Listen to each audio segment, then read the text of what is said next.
Refused to let my son attend his girlfriend's funeral because I didn't approve of their relationship. He went. Anyway, so I locked him out, donated his belongings, and told everyone he ran away. Now I've lost my only child, and I regret everything. My son Eli, 19M, has always been the center of my world. It's been just the two of us for a long time. His father left when Eli was 9, and I was the one who kept everything together. I worked 2 jobs, made sure he had everything he needed, pushed him to get good grades, and made sure he had a plan for college. I was strict, yes, but I had to be. I wasn't going to let my only child throw away his future. Then he met her. Lena, 18F. She was in his senior year at the same high school and came from what I can only describe as a broken home. Her mother was constantly changing jobs, and her father wasn't around. From the moment I met her, I got the sense she wanted to pull Eli down to her level. She was always loud, dramatic, emotional about everything. The kind of girl who thrives on chaos.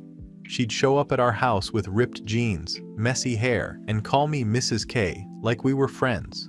I told Eli from the start I didn't approve, that she was not the kind of girl he should get serious about at his age. But he didn't listen. He said I didn't understand her. They were inseparable for over a year. I started noticing his grades slip. He'd stay out late, stop checking in, come home smelling like her perfume. I told him he was turning into someone I didn't even recognize. We fought almost weekly. I even tried to put my foot down by telling him he wasn't allowed to see her under my roof. He called me controlling and said I didn't want him to be happy. It wasn't that. I wanted him to be safe. I saw my own mistakes in him. I got pregnant at 19 too, with a man who left me before the ink on the birth certificate was dry. I spent half my life digging out of that hole. I didn't want Eli repeating history with some girl who didn't have a future. Then the accident happened. It was a Sunday morning. Lena and her friends were driving back from some late-night concert, and the driver fell asleep at the wheel. The car flipped, 3 kids in the hospital, and Lena didn't make it. Eli was at work when he got the call from one of her friends, and I will never forget the sound that came out of him when he heard. He collapsed right there in the kitchen. For 3 days, he barely ate or slept. I tried to console him, but he wouldn't let me near. He just sat in his room with her pictures, crying. I told him that I understood he was sad, but that he couldn't let this destroy him. I told him he needed to move forward, focus on the future, not drown in grief for a girl who'd made all the wrong choices. Then he told me he wanted to go to the funeral. I said no. He lost it. He screamed at me that I was heartless, that she meant everything to him, that he couldn't live with himself if he didn't say goodbye. I told him funerals are for family and that she wasn't his wife. He said she was more of a family than I ever was. That one stung. I told him he was forbidden from going, that it would only reopen wounds, and he needed to think about college applications instead of wallowing. He stormed off, slammed his door, and I thought that was the end of it. The next morning, I woke up to his bed made and his shoes gone. His phone was still charging on his desk, but his car keys were missing. I called his friends, and no one answered. Later that afternoon, I saw pictures on social media. He was there, standing beside her coffin, crying in front of everyone. Someone had tagged him. My heart dropped and I felt humiliated, like I'd been publicly disobeyed by my own son. When he came home that night, I was waiting. I told him to leave. I told him if he thought he was so grown, then he could go live like an adult. I said I was done being disrespected in my own house. He yelled that I was evil, that she would have hated me even more now. I told him to get out. He walked out the door without another word. I locked it behind him. That night, I gathered up his clothes, his posters, his computer, all of it. I donated most of it the next day. A few of his personal things I threw away. Letters, photos, keepsakes from that girl. I didn't want them in my home. I told myself I was cleansing the house of bad energy, of the toxic influence that had poisoned my son against me. When neighbors and relatives asked, I said Eli had run away. I told them he'd packed up and left because he wanted to start over. Even told my sister he'd probably gone to stay with Lena's family. I thought that would make them stop asking questions. It did. That was 9 days ago. I haven't heard a single word from him. No calls, no messages, nothing. His best friend texted me saying Eli was safe, but he wouldn't say where. I told him to tell Eli I'd change the locks. He never replied. I don't know what I expected. I thought he'd come back begging, or at least call once he realized how childish he'd been. But now, the house feels empty. The silence is deafening. I keep checking my phone, waiting for some kind of message, but it never comes. I still think I was right not to let him go to that funeral. That girl ruined him, and if I hadn't stepped in, he would have followed her path straight into tragedy. But now I'm starting to wonder if I went too far. My sister says I'm cruel. She said if Mom were alive, she'd call me a monster. That hurts. I did everything for that boy. I sacrificed decades of my life to raise him alone. I just wanted to keep him from falling into the same trap I did. I thought being firm was love. I thought keeping him away from her would save him. Instead, it feels like I buried them both. Everyone online is calling me heartless. One of Lena's friends even posted about me on Facebook, saying I banned my son from mourning. People are sending me messages calling me names. I don't think anyone understands how terrifying it is to see your child spiral over something you know isn't good for them. Maybe I went too far, but I don't think I was wrong to try to protect him. Still, I haven't slept. Every time I close my eyes, I hear him shouting, "You buried me with her." I keep seeing his face in that photo from the funeral. He looked older, broken, like I'd lost him long before that night. I keep the porch light on, just in case. I don't know if he'll ever come back. Update 1. It's been almost 2 weeks since my original post, and I need to clarify some things because people, both online and in real life, are spreading lies about me. I've been accused of being abusive, of throwing my son out like trash, of being some kind of monster. I know how that post made me sound. I was angry when I wrote it. Raw, hurt. Maybe I didn't explain things clearly enough, or maybe people read what they wanted to read, but I refuse to let everyone rewrite the story as if I'm some cold-hearted villain who hated her own child. Eli still hasn't come home. That's the part I can't spin or soften, no matter how I try. I know where he is now, though.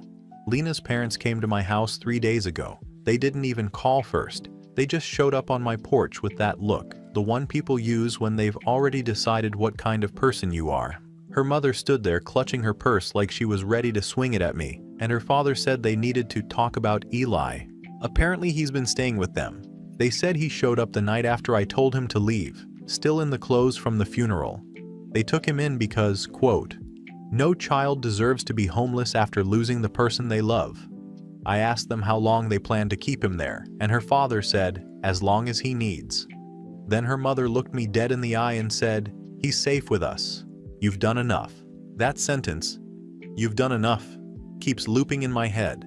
I told them they were overstepping, that this wasn't their place, that they were manipulating him in his grief to fill the hole their daughter left. Her mother snapped back that at least they didn't throw their child out into the street. I told her she was lucky to even have a child worth keeping. She slapped me hard. I didn't hit back. I'm not that kind of person. I told them both to leave before I called the police. They left, but not before her father said, "You buried him right along with her." That's the second time I've heard those words. Once from Eli, now from them. I'm starting to hate that sentence.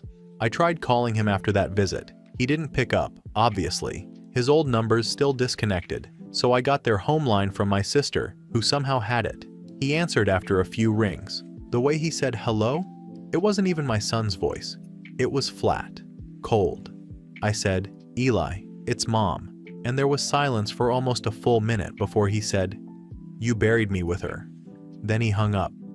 I know everyone will say I deserved that, but no one understands what it's like to have your child slip away from you piece by piece. To watch him idolize someone you know would have destroyed him. Lena wasn't a bad kid, but she was troubled. She had that chaotic kind of personality that drags everyone else into the storm. I wasn't trying to punish Eli. I was trying to keep him from drowning. And maybe I was too harsh, but I was desperate. Parents don't get manuals for this. After my first post, someone from our town, I still don't know who, found it and shared screenshots on Facebook. Now everyone knows. People from my church, neighbors, co-workers, even Eli's old teachers. It's been humiliating. The comments are cruel. I've been called abusive, narcissistic, heartless. Our pastor told me maybe I should take some time away from community events because I've become a distraction. Translation, everyone's gossiping and he doesn't want to deal with it. Even my sister turned on me. She texted me that she saw the post and that I need professional help. I told her she's always had a soft spot for drama and that she knows nothing about raising a child alone. She said, "I don't need to know. I just know you went too far." Too far. Another phrase I keep hearing. And fine, maybe I did. But no one's looking at the full picture. Eli has always been emotional. sensitive. He takes everything to heart. Even as a kid, he'd cry if I raised my voice. I had to be the strong one, the adult. Someone had to keep this family steady. If I'd let every teenage whim of his dictate our lives, we'd still be cleaning up after his decisions. I've never been cruel for the sake of it. Every rule, every boundary came from love. The kind that doesn't collapse just because your child slams a door. What hurts the most is that people seem to think I donated his stuff out of spite. That's not true. Yes, I got rid of some things that reminded me of her. Letters, pictures, trinkets. But I also gave a lot of his clothes to charity. I didn't burn them or throw them in the trash like some are saying. I wanted to help other families who were struggling. If anything, that was me trying to turn a painful situation into something good. But everyone twists it into this malicious act. Even my coworkers look at me differently now. One of them whispered that I donated her son instead of his clothes. I nearly quit that day. I've been praying every night that he comes home. Not because I want to be right, but because I want him safe. I left the porch light on since the night he left. The neighbors probably think I'm crazy. Maybe I am. But when I see the glow on the driveway, I can almost pretend he's about to pull in. Last night, I found out through a mutual friend that Eli's been attending therapy with her old counselor.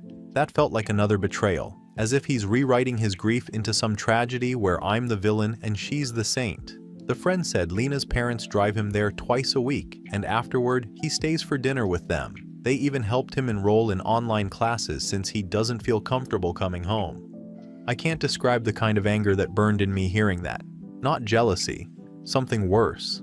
I did all the hard parts of motherhood. I stayed up with him through every fever, every heartbreak, every missed homework assignment. I taught him how to drive. I worked double shifts to buy him his first laptop. I fought to get him into a good college. And now these people, these strangers, get to play house with him because I made one mistake?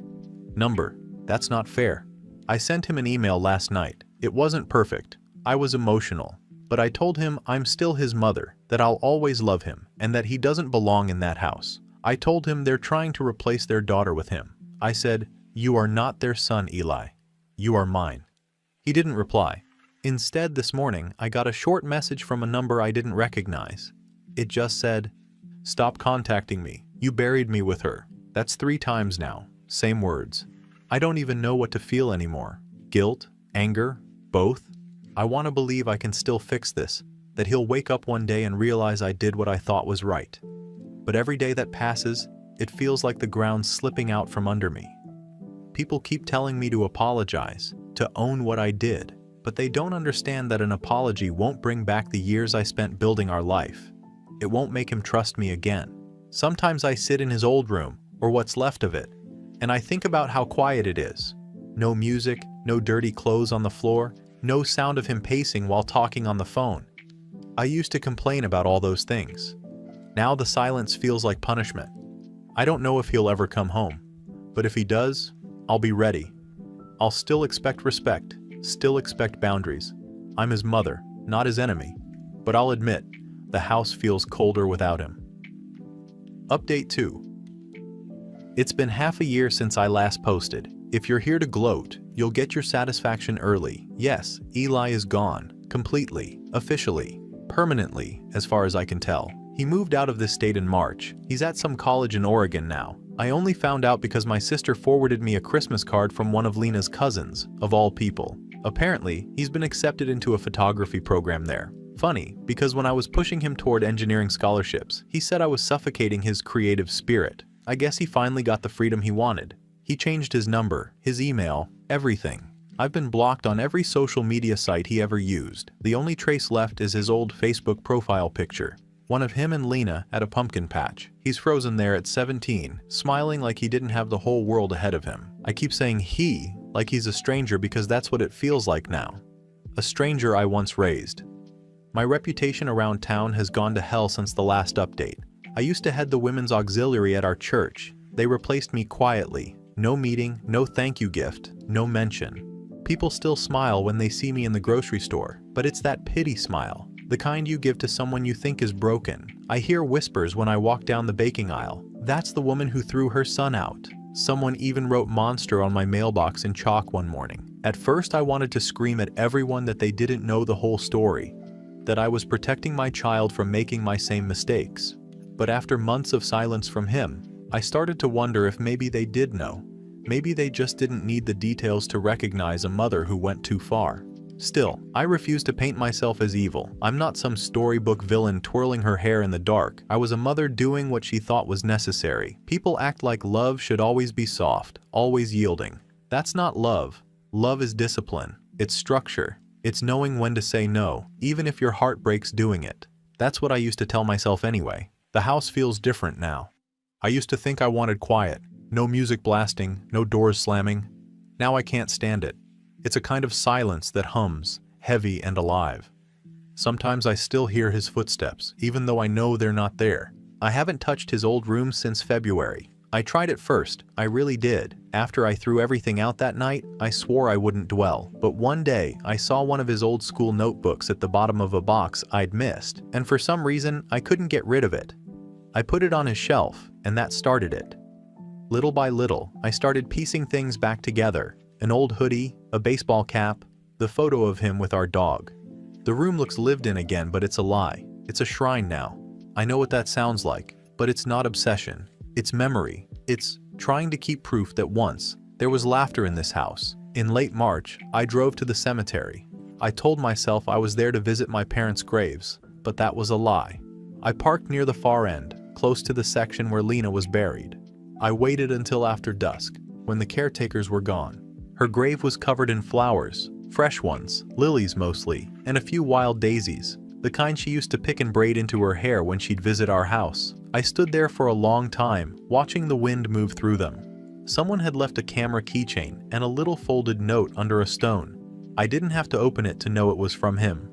I had brought a note of my own. I'd rewritten it 3 times. The first version was angry, blaming, like everything else I'd said in my life. The second was defensive, trying to justify what I'd done. The third was the only one I could finish without shaking. It said, "I wanted to protect you, but I forgot you weren't a boy anymore. You didn't need saving, you needed trust. I failed you." I left it under one of the lilies. Then I sat in my car and sobbed until my throat burned. I hadn't cried since his father left 13 years ago. A few days later, I got a voicemail from a number I didn't recognize. The voice was older, calmer, but I knew it was him. He said, "Mom, I got your note. I'm not mad anymore. I'm grateful in a way. You taught me how to survive things I thought would kill me. You also taught me how to walk away from things that were destroying me. Thank you for that." He hung up before I could answer. No return number, just that message. That's the cruelest kindness of all. Hearing his forgiveness and knowing it doesn't come with a door back in. I replay it almost every night. At first, I took it as a sign he might come home eventually, but it's been months, and nothing. I think that message wasn't an invitation. It was a goodbye. My sister told me I should sell the house and move somewhere new, start over. She said this place is haunted. Maybe she's right, but it feels like the only thing I have left of him. I walk through each room and remember the sound of his voice bouncing off the walls. Every creak in the floorboard feels like a conversation we never finished. Sometimes, late at night, I sit at the kitchen table and write letters I'll never send. Letters where I tell him about small things. The new neighbors who put wind chimes up. The dog 2 streets over that barks every morning, the smell of rain when it hits the old fence. I imagine he's somewhere warm, somewhere full of light. It's how I cope. I've started attending therapy. Not because I believe I need to be fixed. I still don't think I'm broken. But because I can't keep existing in this half-life of guilt and silence. The therapist asked me, during our first session, why I hated Lena so much. I told her I didn't, that I hated what she represented. She asked what that meant, and I said, freedom. Because that's what it was. She was the kind of girl who ran toward life without looking both ways. The kind who didn't care about consequences. I used to be like that once. Before Eli. Before responsibility. Before I got pregnant at 19 and had to bury every dream I had. Lena reminded me of the girl I used to be. Reckless, naive, full of hope. And I hated her for it. The therapist said it sounded like I wasn't trying to save Eli from her. I was trying to save myself from remembering. I didn't have an answer for that. I don't post online anymore, not since my last update got shared around town, but I kept reading comments. Some people were cruel, yes, but others said something that stuck with me. Control is not the same as love. I've thought about that sentence every day since. When I was younger, I thought love meant protecting people from pain, even if it meant being the source of it. I thought I could shape my son's life the way I'd shape a garden, pruning what didn't fit, cutting what might grow wild. But people aren't gardens. You don't get to trim their hearts to make them neat. You either let them bloom or you lose them. And I lost him. The house is quiet again tonight. The porch light's still on. I never turned it off, not once in 6 months, but I know now it's not a beacon. It's a memorial. Final update.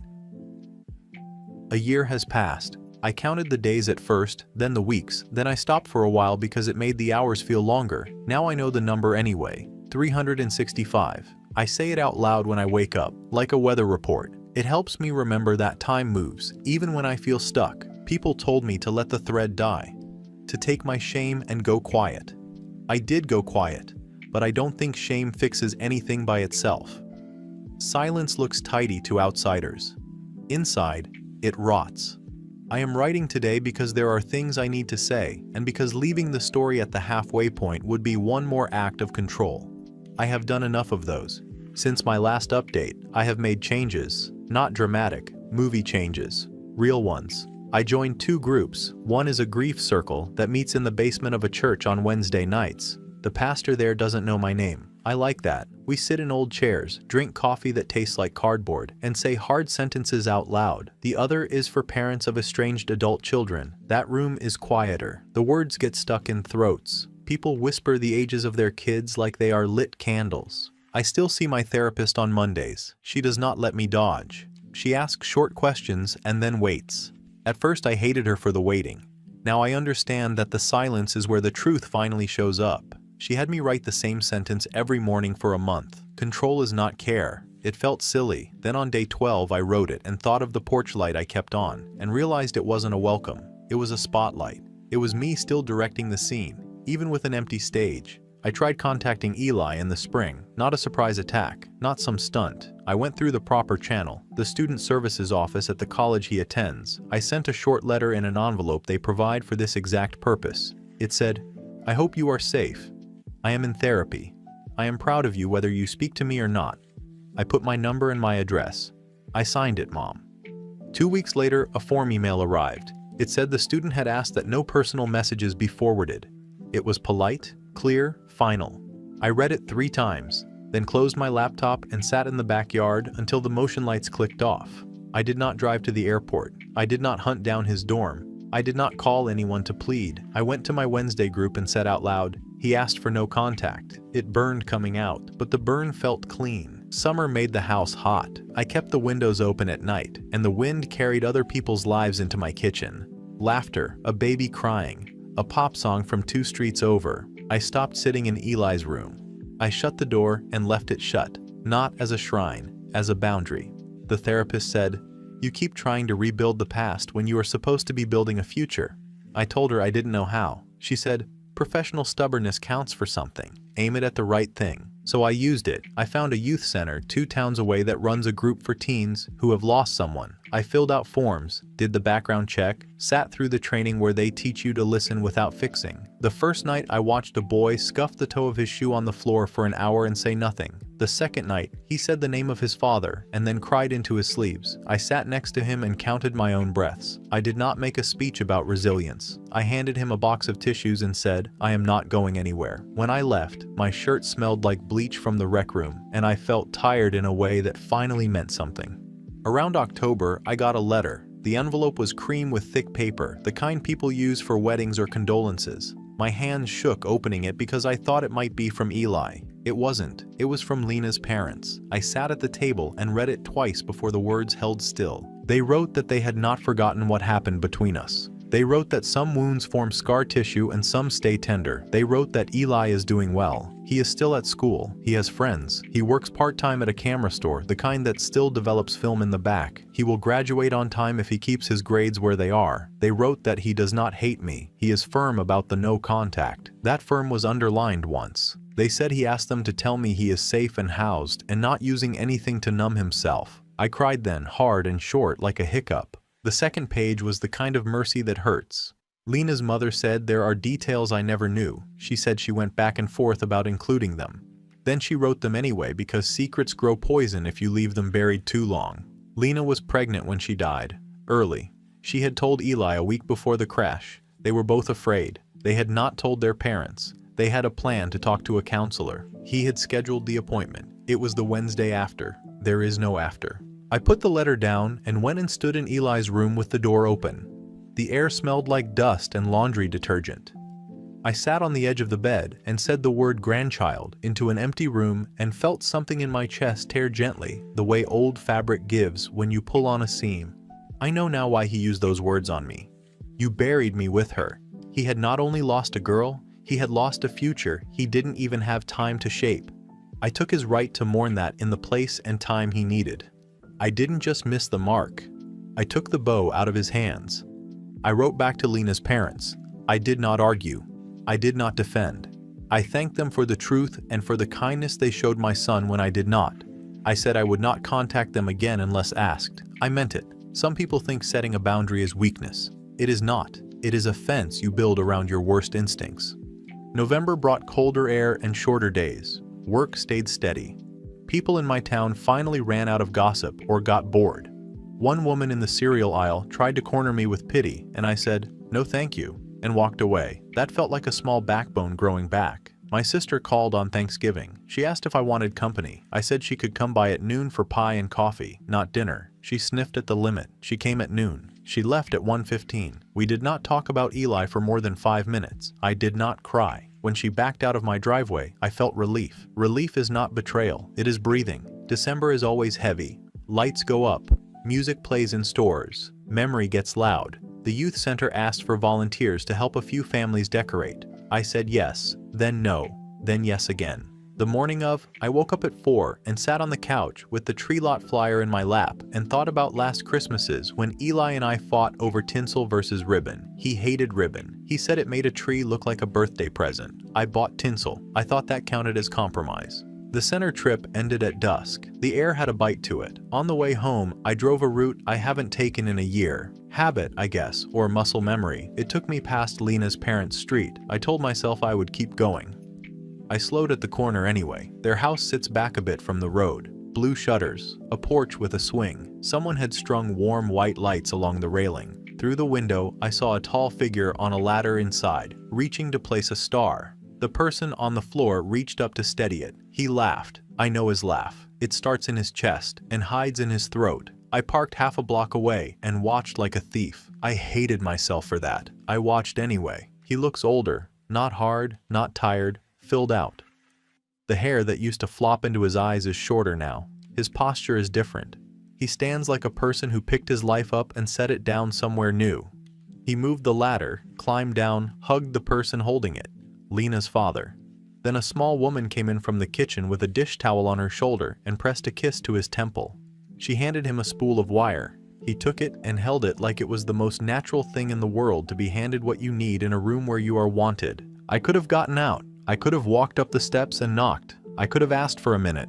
I could have ruined an evening that didn't belong to me. Instead, I put the car back in drive and went around the block twice until the shaking in my hands stopped. Then I went home. I turned off my porch light for the first time since he left. I didn't do it as some grand symbol. I did it because the people who need a light there are not coming to my door right now. They have a house that is bright enough for them. Mine will be lit again for someone else, another time. Maybe not for him. That is not a curse. It is a sentence I am learning how to say without making it an indictment.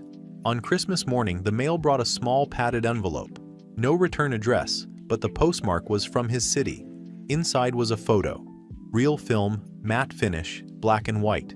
It showed 2 sets of hands, one pair bigger, one smaller, fingers laced. In the corner, he had written the shutter speed and the f-stop like he used to do for school projects. On the back, keep building, no name, no number. I pinned it to the corkboard above my desk, next to the paper where I wrote, "Control is not care." The two belong together. If you are reading for a tidy ending, you will be disappointed. There is no reunion to report, no surprise knock, no thaw after a year phone call. My grief group would call that acceptance. I call it paying the bill. I wrote the check a year ago. It keeps clearing. I am not a doormat. I am not a martyr.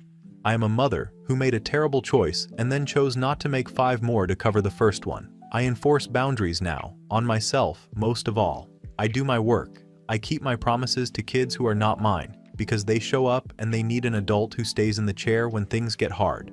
On Wednesdays, I drive home from the church basement and roll down the window and let the cold hit my face, so I remember I am alive and not only a list of mistakes. People have asked in messages why I keep writing in the first person present if the worst is past. It is not past. Regret lives in the present. So does whatever this hard, small hope is. It is not the old hope, the one where everything goes back the way it was. That hope was made of control and denial and fear. This one is quieter. It sounds like me saying, if he calls me at 80, I will answer. It sounds like a boy at the youth center telling a joke about his uncle and the whole room laughing. It sounds like my own voice, some nights, saying goodnight to a house that listens back. Last night I drove by the long way again, not to his street, to the cemetery. I parked outside the gate because it was late and walked along the fence where you can see the corner of the section where the lilies go. I didn't bring a note. I didn't need one. The grass was stiff with frost and the stars looked like pins. A small bouquet of daisies lay against the stone.